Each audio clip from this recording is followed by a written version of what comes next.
What's going on, guys? It's Warchild75, and today we are going to be doing a slightly different video. Basically what I'm going to be doing is just showing you my Ultimate Team. I haven't shown anyone before. The only people who've seen it is obviously any of my subscribers or our subscribers that have basically played me online. I think there's only a couple. I think Jad Fifas and one other. I can't think of the name off the top of my head. But they've seen my team. Not many other people have. It's not the best team in the world, but I thought I would just show you guys and get some sort of opinions off you about any changes that could be made or any sort of players that I've got that you'd love and you'd like me to do a review on or anything like that. So let's go straight through it. Let's have a look. Straight to squads. I've pretty much only got one active squad at any one time.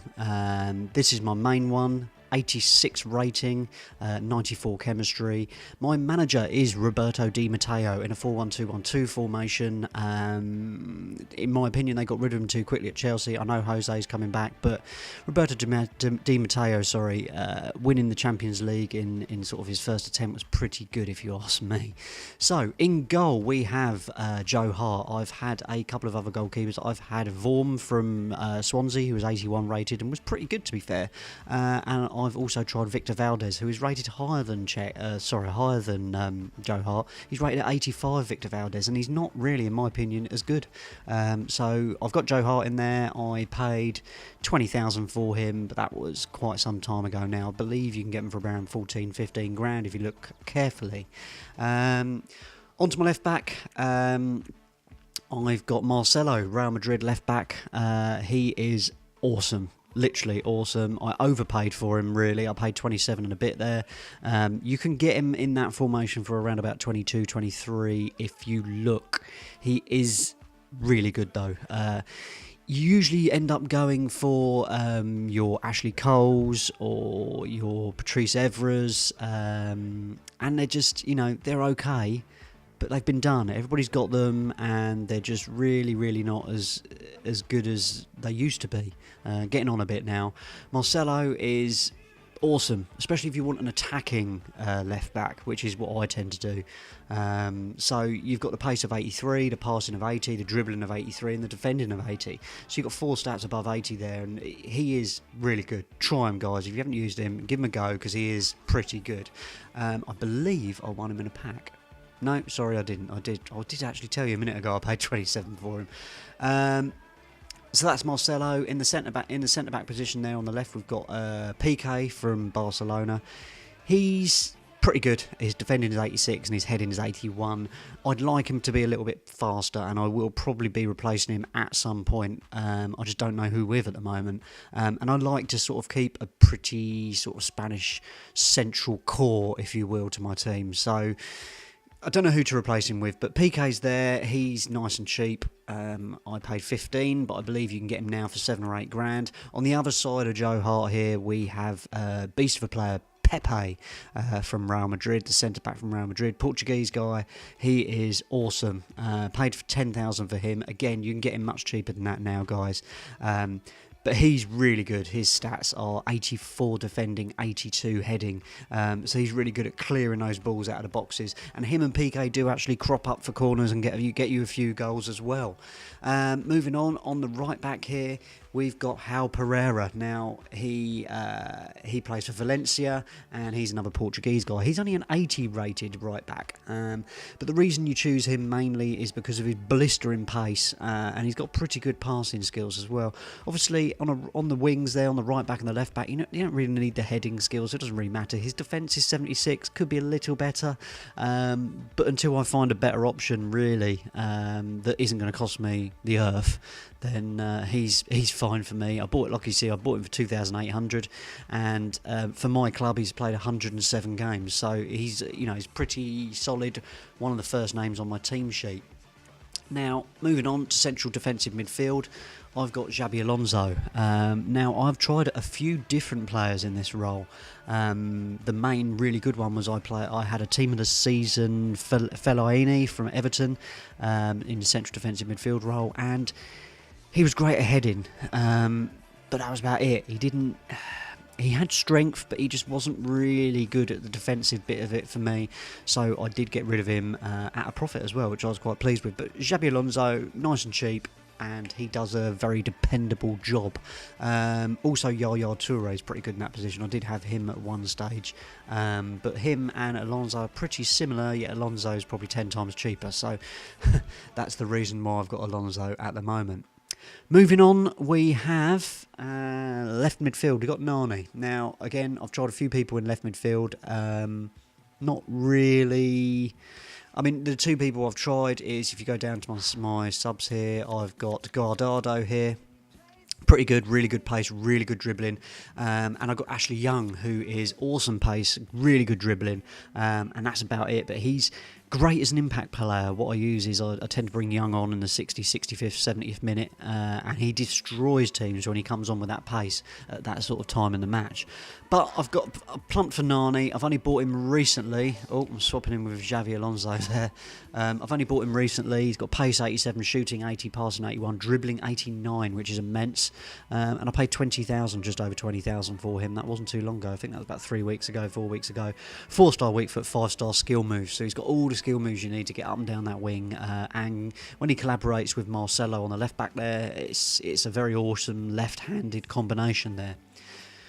Moving forward, we have in the central attacking midfield my favourite player, pretty much. There's no getting away from it. Let me get away from Nani there so I can show you Santi Cazorla's stats. Team of the season, Santi Cazorla from Arsenal, Spanish guy. He's awesome. If you haven't used him yet, guys, get him. He's quite cheap now.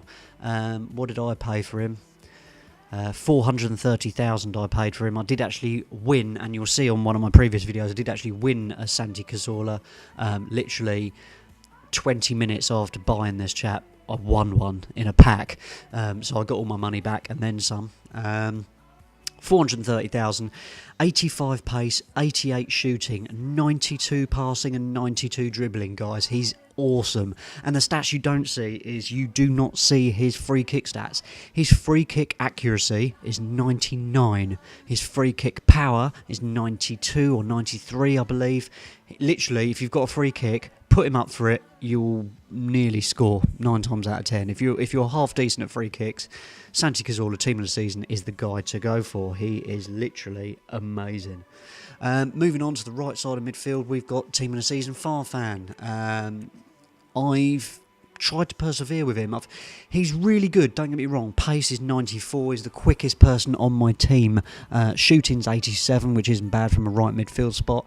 Passing 89, which means he gets awesome crosses into the box. And his dribbling's 91, which means he's pretty good at taking it past players.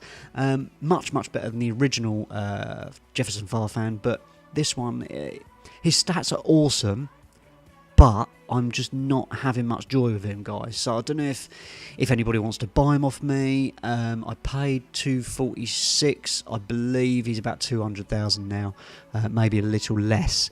But if anyone's willing to buy him off me, then obviously leave a comment below and we will try and arrange something. I'm just not getting on with him, guys. I literally, if we come down here, you'll see his replacement, which is just the bog standard Jesus Navas, whose skills aren't nearly as good, but I have more luck with Jesus Navas, and just Farfan just doesn't really do it for me at the moment. So let me know if you think there's any better players in that position that I could possibly buy. That would be great. And if you do fancy him, then give us a shout. He is awesome. It's just I personally don't get on with him. So we've had a falling out in the dressing room, if you will.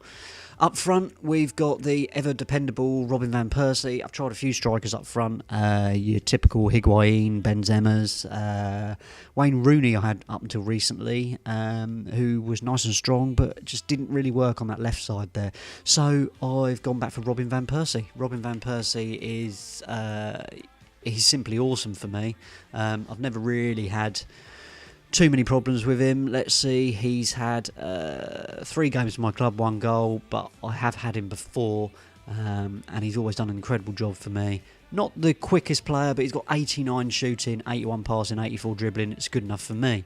On the right side there, finally, I have Lewandowski from Borussia Dortmund. He is only 83 rated. he's not the best. His shooting's only 75, but he's got very good dribbling, very good heading, and his pace isn't too bad either. Again, I've had better players in the striking department, but I felt that Lewandowski has done a job for me, and he works quite well with Robin van Persie. So that's it, guys. That's my team. I'll just quickly run you through the subs. We've got a sub for up front. We've got Edinson Cavani from Napoli there. Nice and cheap. He's got 85 pace, 83 shooting, 84 heading. He is awesome to replace Lewandowski when he's getting a bit tired. And coming on with 85 pace up front is quite good in the 60th, 70th minute. We have Luizao. I don't really know if that's how you say his name. I don't use him mainly because look at his pace stats. Not very good at all, and also the gormless look on his face. So I tend not to use him generally because of that gormless look. We've got Luka Modric here from Real Madrid, central attacking midfielder. He's pretty good. He's really good with dribbling and passing, so I tend to bring him on if Cazorla gets tired or Cazorla gets injured. We've already spoke about Ashley Young, obviously replacing him for Nani. Hernandez I use as an impact player sometimes because of his pace. Again, not the best with shooting or dribbling, but his pace is 90, so I do use him every now and then. Edin Dzeko I used for a different team, so that's why he's sitting on my bench at the moment. Jesus Navas we've already talked about taking over from Jefferson Farfan. Got centre-back Alex here, I don't really use. Again, he was just there to fill a slot. Guardado, we've already talked about taking over when Ashley Young isn't available, red carded, etc. And I've got Darren Bent, who is, I tend to use him more than I do Hernandez, to be honest. Although Hernandez has got 90 pace, Bent just seems a bit quicker, even though he's only got 87 pace. Possibly his stamina's a bit higher. Maybe that's the reason why. I'm not quite sure. But that's it. That's my team, guys. If you've got any suggestions at all, any suggestions of better players I could slot in to possibly get up to 100 chemistry, that'd be great. Any players you would like me to do a review on, I can do that. That's not a problem. Any of the team of the season players there you want me to do a review on, I can do that. Any of the team of the season players you want to make an offer on, or an offer on any of my players, obviously leave a comment. And it'd be interesting to see any of you guys who've got your own YouTube sites. If you want to do your own video, that'd be great. It'd be something really good for me to see. I haven't seen many of these where people have shown their ultimate team. So thanks for watching, thanks for being patient, and leave some comments below. And don't forget, smash that like button for me, guys. Thanks very much, appreciate it. I've been WarChild75, and we'll see you real soon.